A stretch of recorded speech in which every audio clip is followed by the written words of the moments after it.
Kalendari liturgjik I kishës, nëse do ndiqet çdo ditë, do arrim të kuptojmë përse kisha e ka ndërtuar këtë kalendar. Kisha shikon jetën e njeriut si një udhtim. Dhe si udhtim jo vetëm fizik, po dhe shpirtëror. E nëpërmjet kalendarit liturgjik ne fillojmë një udhtim për të kunguar me Perëndin e për të ndjekur udhën e tij.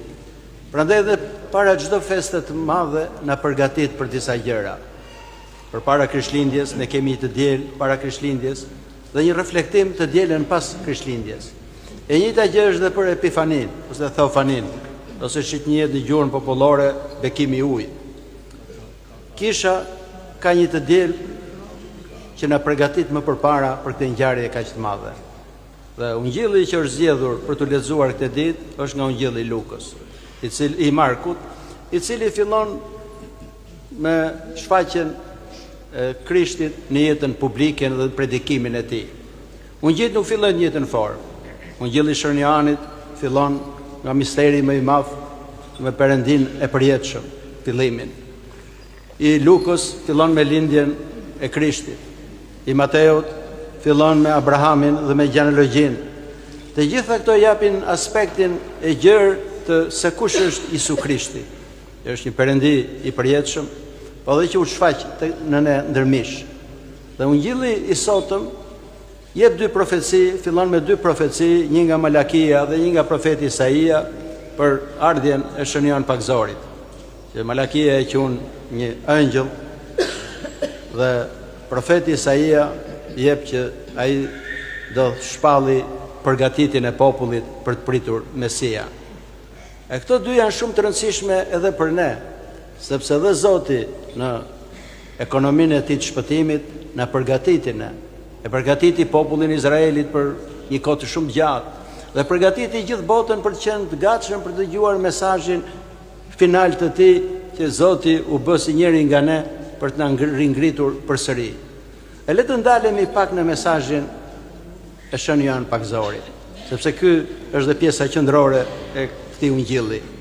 Shën Johan Pagzori ishte një asket, njëri që nuk interesoi për gjërat materiale, e njëri që nuk interesoi as për opinionet e njerëzve, po thonte atë që thonte Perëndia. Në traditën e profetëve të vjetër të Izraelit, që fillonin gjithmonë me fjalën kështu thot Zoti, ata nuk mendonin se çfarë do përgjigjej populli, do të trokisë ose jo, do I donte ose jo, I aprovonte ose jo. Misioni I tyre ishte të thonte çfarë thot Zoti. Dhe Shën Johani ishte pikërisht njëri I tillë, që nuk ishte frikë nga asgjë. Siç e kemi thënë disa herë që njëri që ka frikë Perëndin nuk trembet nga njerëzit, dhe as I ka frikë njerëzve. Ata që s'kan frikë Perëndie, ata tremben nga njerëzit. Prandaj dhe Shën Johani bënte një predikim pa kompromis, duke I thënë gjithëve se kush ishte më e mira për to, dhe jo se çfarë donin të dëgjonin ata. E kjo është shumë e rëndësishme, sepse edhe në jetën tonë bashkohore, njerëzit janë të prirur ndaj opinioneve, si do mendojnë të tjerët. Shpesh herë nuk e thon vërtetën, se thot pse ta prishur me të, pse të mendojnë njerëzit keq për mua. Ndërsa Zoti nuk thot këto gjëra. Zoti thot që ne duhet të themi gjithmonë të vërtetën, por Shën Pavli na mëson ta themi të vërtetën në dashuri, sepse I donin njerëzit profetët I flisnin shpesh herë dhe ashpër atyre. Unë atë që dua, thot Perëndia, e qortoj. Dhe qortimi I Shën Johanit nuk ishte për të dënuar, po ishte për të shëruar, e për të ndihmuar njerëzit. Dhe I drejtohet në këto fjalë. Fillimisht ju drejtohet farisejve dhe shkronjësve, thot pjell në përkash, thot. Pse keni ardhur, thot. Po e ndjeni, thot, që po afron fundi, duke I bërë ata të vetëdijshëm që kishin nevojë dhe ata të pendoheshin. Sepse njerëzit që nganjëherë vinë shpeshherë në kish, I duket që nuk kanë nevojë të pendohen. Ja, farisejt nuk mendonin se duhet të pendoheshin. Ishin të drejtë, nuk ishin si njerëzit e tjerë mendonin, nuk jemi si ky ose si filani. Në fakt të gjithë kemi nevojë të pendohemi, sepse s'ka njeri që të rrojë mos bjerë mëkat, thot Shkrimi I Shenjtë. Mëkatet mund jenë nga më të rëndat, po dhe nga më të lehtat, po përsëri mbeten mëkate. Dhe shenjtërët patën aftësinë për ta parë mëkatin e tyre, për ta parë dobësinë e tyre, sepse patën një pendim shumë sinqert. Dhe predikimi I Shën Johanit fillon pikërisht me fjalët që pendohuni. Pendimi është diçka shumë e rëndësishme. Në kishën ortodokse, mëkati dhe pendimi nuk janë siç paraqiten shpeshherë nga shumë njerëz, sikur mëkati është vetëm shkelja e një rregulli, e pendimi është larja e kësaj një gjop që i vendoset për këtë. Nuk është kaq e sipërfaqshme. Mëkati në kuptimin ortodoks nuk është shkelja e një rregulli, po është prishja e një marrëdhënie, ndarja e njeriu nga Perëndia dhe largimi i tij nga Perëndia. Dhe pendimi nuk është vetëm thjesht të lash borxhin për të pranuar se bëra një gabim, është për të kthyer, për të penduar, që do thotë për ndryshuar gjithë jetën tonë në mënyrë rrënjësore. Ky është kuptimi i pendimit të thellë. Dhe pendimi ka shumë fuqi, po që të pendohesh duhet të jesh i përulur. Njëri krenar nuk pendohet, e ka shumë vështirë të pendohet, sepse ai mendon që është i drejtë, është në rregull, fajin ja kanë të tjerët. Ja djalli pse nuk pendohet dot? Sepse është krenar. E një mendje krenare asnjëherë nuk pendohet. Asnjëherë nuk do gjej fajin tek vetja e tij, po gjithmonë fajin ja kanë tjerët. Dhe madje shpeshherë jo vetëm që se pranon fajin, po e paraqit dhe fajin e tij si një lloj virtuti, siç e paraqisnin dhe farisejt dhe shumë hipokritët gjatë gjithë historisë njerëzimit. Prandaj dhe predikimi i Shën Joan Pakzorit është shumë i rëndësishëm, sepse na tregon për pendimin e na tregon se çfarë realisht duhet bëjmë. Dhe ju thot njerëzve që mblidhshin taksat, se çfarë duhet bënin. I thotë mjaftoni me taksën që është vënë, thotë, mos i vidhni për të marrë diçka tepër. Ju thotë ushtarëve, bëni vetëm detyrën dhe kënaquni me rrogën tuaj, dhe mos shpifni dhe dënoni njerëzit e tjerë për t'ju rrëmbyer pasurinë. Foli kundër autoriteteve, të cilët ishin hipokrit. Foli kundër të gjithëve që largoheshin nga udha e Perëndisë me një guxim të jashtëzakonshëm, sepse ai kishte dashuri në shpirt, e donte që ata të shpëtonin. Dhe profeti Isaia e përshkruan këtë si një zëri e atij që thërret në shkretirë. Çfarë do thotë kjo shkretira? Së pari ndoshta mund të jetë shkretira reale e Judes, që është në 2 brigjet e Jordanit. Por kisha e shikon pak më thellë. Është kjo botë që është sot, që është shkretirë, ku zëri i Perëndisë nuk dëgjohet. Shumë rrallë mund dëgjohet zëri i ungjillit. Është mbushur me fjalë të kota, me historira, grindje që s'kan asnjë lloj kuptimi e nuk do kenë asnjë lloj vlere për jetën shpirtërore, dhe është një shkretirë.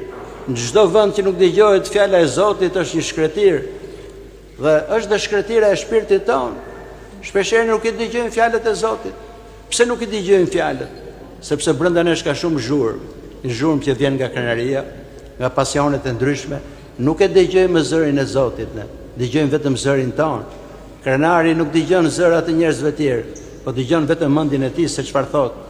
Prandaj dhe predikimi i Shën Joan Pakzorit është një zë në shkretirë, e që shpirti jon mos jetë shkretirë, duhet dëgjojmë zërin e Zotit. E duke u pakzuar me ujërat e Zotit, janë si ujërat e shiut që edhe shkretirën e bëj që të gjallërohet, e t'japi frute, sepse një shpirt që është i shkret nuk jep frute. Dhe kush e sjell frutin? E sjell pikërisht pendimi. Nëse ne pendohemi, shpirti jonë do zbutet. Armiqësia jonë do zvoglohet.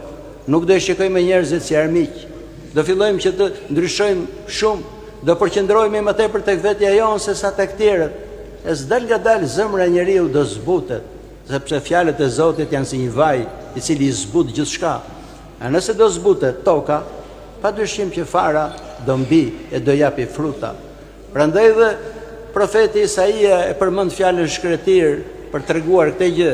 Kudo që nuk ndodhet zëri i Zotit, e nuk ndodhet i pranishëm Perëndia, kthehet në shkretetir.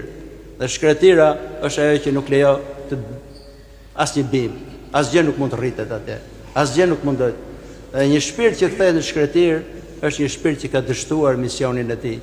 Prandaj dhe kisha na përgatitni për këtë gjëra, për pendimin. Madje pendimi vjen nga një dashuri shumë e madhe për Zotin. Tregohet një histori shumë e bukur nga murgjit e Tebaidës, ku shkretira e Tebaidës ishte mbushur me mira murgj, dhe këto për të jetuar shkonin në Aleksandri dhe shisnin shportat, sepse murgjit atëherë nxirrnin vetë gjithçka duke punuar. Dhe tregohet që ishin 2 murgj që donin shumë njëri tjetrin, shkonin shumë mirë, jetonin së bashku. Dhe një ditë që shkuan në Aleksandri për shitur shportat, një murg tjetër i tha, vllai i tij thotë, unë nuk do kthehem atë, sepse kam bërë një mëkat shumë të madh, dhe zakonisht kur thohet për për mëkat shumë të madh në këto lloj tregimesh, thotë për një imoralitet. Dhe nuk jam më i denj thotë që të them të bëhem murg thotë. Unë thotë e prisha thirrjen time dhe shkatrova gjithçka. Murgu tjetër që s'kishte bërë asgjë, i thotë vëlla thotë, le të pendohemi, edhe unë bëra atë njëjtën gjë. Le të kthehemi së bashku edhe me pendimin tonë do e shlyejm. Dhe ju bind dhe erdhi. Dhe u rrëfyen para hetrëve të shkretirës, dhe ata i dhanë një dënim të gjatë, dhe për një vit ata vazhdonin me këtë dënim, duke u penduar, duke vajtuar. Dhe mbas një viti, Zoti u shfaq një murgu shumë të shenjtë atje dhe i tha: "Shkoj dhe thuaj atyre të dyve, për hatër të atij që s'ka mëkatuar, e fala dhe atë tjetrin që ka mëkatuar." Dhe atëre murgjit kuptuan që njëri prej tyre kishte bërë pendimin edhe që s'kishte bërë asgjë, dhe u manitën nga dashuria e madhe që kishte ky murg për tjetrin. Gjë që do thotë, nëse ne do kemi dashuri të madhe, jo vetëm që mund të shpëtojmë veten, po mund të shpëtojmë edhe njerëzit e tjerë, sepse ai që ka dashuri nuk gëzohet me rënien e tjetrit, po hidhërohet. Ndërsa kur s'ka dashuri në shpirt, mendja krenare gjithmonë gëzohet kur tjerët binë. Madje shpeshherë gëzohen kur ndodhin gjëra turpshme tek tjerët. E kjo vjen pikërisht nga shpirti i tharë, sepse që nuk jep fruta të dashurisë. Ungjilli i sotëm është një thirrje për gjithë secilin nga ne, për të na përgatitur ne për të pritur Zotin, që do thotë që ta lejojmë Zotin të hyjë në derën e zemrës tonë. Le ta hapim këtë derë, e le ta dëgjojmë trokitjen që bën Zoti për gjithë secilin nga ne, por që të dëgjojmë trokitjen duhet jemi të qetë shpirtërisht. Zhurmat e pasioneve nuk na lejojnë ne për të dëgjuar. Prandaj edhe kisha na kujton e vazhdimisht. Na kujton sepse ky është shpëtimi ynë. Do vi një ditë shumë shpejt do mbarojë. Madje edhe në letrën që të apostullit që lexuam sot flitet për ardhjen e dytë të Krishtit. Dhe ardhja e dytë e Krishtit do vi si gjykatës për të na gjykuar gjithë secilin nga ne për veprat e mira dhe për veprat e këqija. E që ta presim Krishtin me zemër të pastër, edhe që Perëndia na aprovojë jetën tonë, le ta fillojmë pendimin. Të gjithë kemi nevojë për pendimin. Njeri që mendon që s'ka është një gënjeshtar, gënjen veten e tij. S'ka njeri që të rrojë e mos të mëkatojë, thot Shkrimi i Shenjtë. Le të kemi këtë fjalë gjithmonë në shpirtin tonë. E le ta përulim veten. E duke përulur veten do vi hiri i Perëndis. Edhe hiri i Perëndis do i gjallërojë shkretirën e shpirtit tonë. Amin.